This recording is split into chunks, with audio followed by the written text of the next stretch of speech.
कौन थे वहां पे राउंड टेबल में जिन्होंने एक बताया था कि उन्होंने आज से 2 साल पहले एक जज हैं, कौन से कंट्री की जज हैं, तो उनको बताया था कि ऑन पे, तो उन्होंने कहा मैं ऐसे किसी चीज में विश्वास नहीं रखी, तो वो चले गए। अभी रिसेंटली वो दुबई में थे। ओके, वो जज दुबई में थी and she is a lady and वहां पे मतलब कि उनका मतलब कि जब बातचीत हो रही थी तो उन्होंने पूछा कि आपको दुबई में आज अगर मैं पूछूं कि क्या नया है तो आप क्या क्या बताओगे।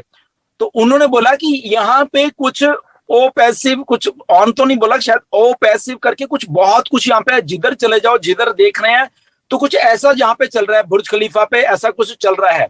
ओके, उन्होंने बताया क्योंकि वो दुबई में है, जज रिटायर हो गया, अभी वहां पे हैं। तो फिर उन्होंने बताया कि ओ अच्छा अच्छा, इस 2 साल पहले जब मैं आपको बोल रहा था तो यही वो कंपनी थी। तो तब उन्होंने मतलब कि देखा कि अरे ये तो वही कंपनी है जो आज 2 साल पहले मैंने बोला कि नहीं नहीं मैं ऐसे विश्वास नहीं करती ऐसी चीजों में या जो भी कुछ है। तो आज जब उन्होंने देखा दुबई में वो सारा कुछ हो रहा है, वो जज लेवल के हैं, तो वो ऑलरेडी ज्वाइन हो गए ऑन पैसे। ठीक है ना। तो बहुत सारे पढ़े लिखे लोग भी, बहुत सारे अनपढ़ लोग भी, बहुत सारे मीडियम दर्जे के लोग भी देख के आएंगे अभी, और वो एक दो नहीं करोड़ों में आएंगे। और अभी इंडिया में देख लेना, इंडिया में ये थोड़ा अनाउंसमेंट होने दो, कौन से इंडिया में कमर्शियल हम जो प्रोडक्ट्स की लॉन्चिंग की बात कर रहे हैं, यहाँ पे लोग टूट के पड़ने वाले हैं इंडिया में ऑन पैसिव के ऊपर। जितनी एमएलएम कंपनीज हैं, जितनी भी एमएलएम कंपनीज हैं, उनके सारे के सारे एमएलएमर्स जो होते हैं वो यहाँ पे आने वाले हैं, छोड़ के उन कंपनीज को।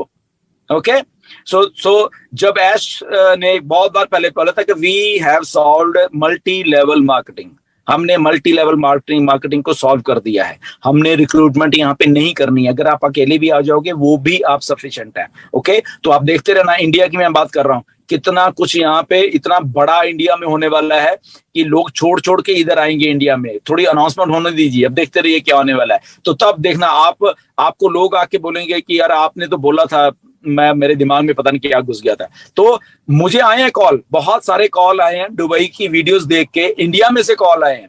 ओके, एमएलएम वाले हैं कि यार मतलब वो जाग गए हैं, मतलब कि यार आपने मुझे बताया नहीं है, मैं ग्रुप में, फेसबुक के ग्रुप में तो हूं, वो मैं देखता रहता हूं। अच्छा, और एक मल्टी लेवल बहुत बड़ा लीडर है, बहुत बड़ा लीडर है, आप में से बहुत लोग उसको जानते हो। ओके, उसकी आईडी नो डाउट लगी हुई है, आज से 2019 की बात है, लगी हुई है, बट काम नहीं किया हुआ है। देख रहा है ये ऐसे कुछ होगा, ऐसे कुछ है। आईडी उसने लगा दी थी मेरे कहने के ऊपर, मैं कहा लगाओ तो सही है, लगा दी, पर उसको इतना विश्वास है। तो उनका मुझे मैसेज आया, जाग चुके हैं लोग कि यार बताओ मुझे करना क्या है।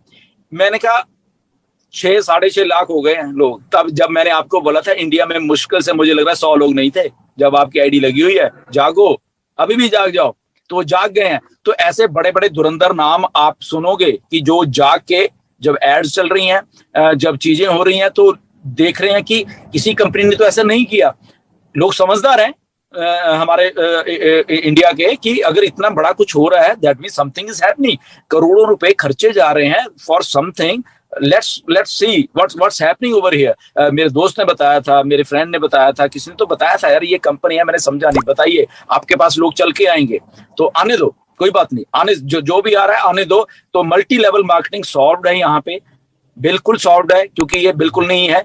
ओके, तो पिरामिड स्कीम्स का कभी अंत होता है, अंत हो गया ना एमबे का, आपने देखा होगा एमबे के खबर कल परसों आई है, इट्स क्लोज्ड इन इंडिया, वो होना ही था। अरे यार 10 रुपए की आइटम को आप 110 की बेच रहे हो, तो ऐसे ही होना है ना। ओके, तो ऐसा ही होना था। वो कितनी देर चलती है, तो इट इज क्लोज्ड। इतना बड़ा ब्रांड है एमबे को अगर बोलते थे, तो जो एथिकल लीगल होगी, क्योंकि एमएलएम के पिरामिड स्कीम ऐसे ही चलते हैं कि पैसे ज्यादा लो और जो ज्यादा पैसे वो बांट दो लोगों में, तो वैल्यू नहीं होती प्रोडक्ट्स की। तो अगर वैल्यू, एमबे के प्रोडक्ट्स की वैल्यू उतनी ही होती कि अगर वो जो किट देते हैं पता नहीं कितनी राइट, या उसके जो प्रोडक्ट्स है, अगर उसकी टूथपेस्ट है पता नहीं कितने की आई थी, तो उसकी अगर वैल्यू उतनी होती तो गुड। बट वैल्यू को अगर आप 100 टाइम्स इंक्रीज करके, और जो इंक्रीज हुआ पैसा है वो लोगों में बांटो, that is MLM, that is pyramid. Okay, उसको आप प्रूव कर ही नहीं सकते कभी भी, टेक्निकली उसको कभी प्रूव कर नहीं सकते, क्योंकि आप दैट मीन लोगों से पैसा ले रहे हो, लोगों को बांट रहे हो। What the heck, that means product तो कुछ नहीं, that is money circulation. On पैसी में ऐसा नहीं है।